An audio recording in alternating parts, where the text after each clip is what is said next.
अस्सलाम जी, आपका होस्ट सईद अहमद अली जैद आपकी खिदमत है। हाजिर हमारा यूट्यूब और फेसबुक चैनल यह है पाकिस्तान देख रहे हैं। लाखों करोड़ों दुरूद-ओ-सलाम हज़रत मोहम्मद मुस्तफ़ा सल्लल्लाहु अलैहि वसल्लम और आले मोहम्मद पर। फार्मर कन्वेंशन के साथ कल आर्मी चीफ हाफिज सईद आसिम मुनीर साहब, उसके अलावा अनवारुल्लाह काकड़ साहब जो कि केयर टेकर प्राइम मिनिस्टर है, वो मौजूद थे।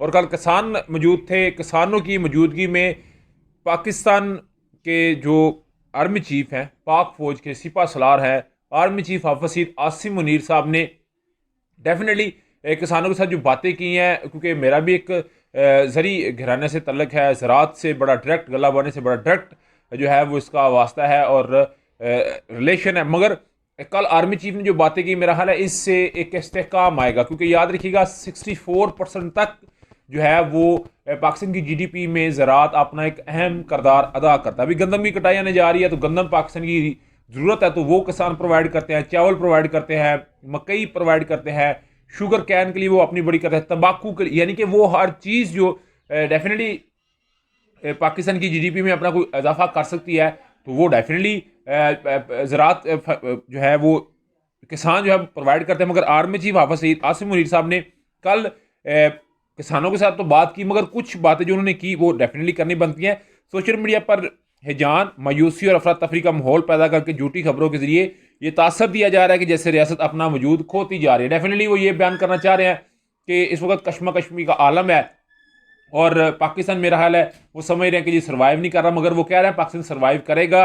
पाकिस्तान सर्वाइव क्यों नहीं करेगा? और पाकिस्तान के बारे में फाए मनफी बातें बताई जा रही हैं, लेकिन आपको मालूम होना चाहिए कि कलमा तैयबा के नाम पर दो ही रियासतें कायम हुई, एक रियासत तैयबा और एक रियासत पाकिस्तान। ये महज इत्तेफाक नहीं, हर किस्म के माफिया कौम के साथ मिलकर शिकस्त देंगे। तो मेरा हाल है ये एक अच्छा जेस्चर है। उसके अलावा उन्होंने किसानों के लिए बड़े सारे इनिशिएटिव लिए, मगर जिस तरह अगर तो फौज ये बात कर रही है, जिस तरह के सिपा सलार ये बात कर रहे हैं, अगर तो इस तरह होता है मनी लॉन्ड्रिंग को, माफिया को, स्मगलिंग को, उसके अलावा जीरानदोजी को, और जो FBR के जोन के अंदर नहीं, अगर उनको ये पकड़ लेते हैं, उनके खिलाफ ये कार्रवाई करते हैं, तो मेरा ख्याल है इस सुनहरी अल्फाज के अंदर जो है वो चीफ साहब को और पूरी फौज को मेरा ख्याल याद रखा जाएगा। और तमाम तर अख्तलाफात भूल के जो सियासी लोग कुछ बना के बैठे हुए हैं, मेरा वो भी इस चीज़ की तायद करते नज़र भी आ रहा है, मजीद भी वो करेंगे। तो ये एक तो जी पाक फौज का जो पाकिस्तानियों के लिए इकदाम था, डेफिनेटली यह है पाकिस्तान, यह है प्यारा पाकिस्तान चैनल, जो पाकिस्तान को प्यारा करने के लिए काम करेगा, डेफिनेटली बड़ा अहमियत का हामल होगा। उधर जी अगर मैं थोड़ी सी सियासी आपसे गुफ्तगू करूँ, तो इस वक्त नून लीग जो है वो सीख पा नजर आ रही है। अगर शहबाज शरीफ साहब की प्रेस कॉन्फ्रेंस से लेके जो जवेद लतीफ़ साहब, जिन्होंने इमरान अहमद खान सब के लिए प्रेस कॉन्फ्रेंस की और उनके लिए मजहबी कार्ड खेला, फिर वजीराबाद में उनके ऊपर जो अटैक होता है, तो वो ये बातें करते नजर आ रहे हैं कि हमें डॉन कहा गया, हमें सिलेनियन माफिया कहा गया, मगर एक वो लाडला है जिसके लिए गुड टू सी यू कहा जाता है, उसे मासूम कहा जाता है। ये कैसे हो सकता है कि एक साइड से इतना रिलीफ दिया जाए और हमें जो है वो इस जो है वो रंगेदा जाए? मगर जवेद लतीफ़ की बातों से लग रहा है कि उनका मॉरल डाउन है।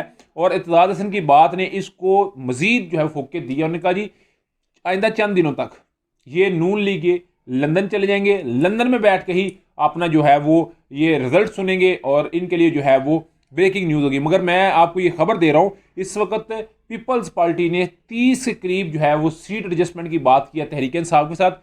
जरदारी साहब ने ये पैगाम पहुंचाया है और कहा जा रहा है कि बुशरा बेगम और सदर जो है वो आरफ अलवी साहब के साथ मुलाकातों का भी सिलसिला जारी, मुलाकातें हुई भी हैं। और ये बात कही जा रही है कि जी इमरान अहमद खान सबको हम 30 सीटें देते हैं, उन 30 सीटों पे पीपल्स पार्टी का कोई कैंडिडेट खड़ा नहीं होगा, तहरीक इंसाफ का कैंडिडेट खड़ा हो हम उसे सपोर्ट करेंगे। मेरा ख्याल नून लीग का जो वावेला है वो इसीलिए है। और उधर अगर MQM की बात करो तो उधर सीट एडजस्टमेंट नहीं हो रही, यानी कि नून लीग इस वक्त मेरा हाल है पूरे इसमें जायचे के अंदर है, तो उन्हें इस वक्त अपने आप के अलावा तो किसी और की सूझ नहीं रही। मगर इत्तेज़ाद हसन की बातें और लतीफ़ को और जवेद लतीफ़ का जो है वो तनकीद करना, ये इस चीज़ की गम्माजी है कि आइंदा हालात जो हैं वो शायद तहरीक इंसाफ के लिए, पीपल्स पार्टी के लिए बड़े साजगार हों और नून लीग के लिए इम्तहानात का एक सिलसिला जारी हो। मगर नून लीग भी बड़े स्मूथ वे से खेल रही है। आज डेफिनेटली 30 दिसंबर है, आज पूरे पाकिस्तान के अंदर जो कागजात की जांच पड़ताल है, आज पता चल जाएगा कौन अहल होगा कौन नाअहल होगा, तो उसके बाद डेफिनेटली यह सिचुएशन तब्दील होगी। मगर अभी तक का व्लॉग तब तक की अपडेट थी। व्लॉग वीडियो पसंद है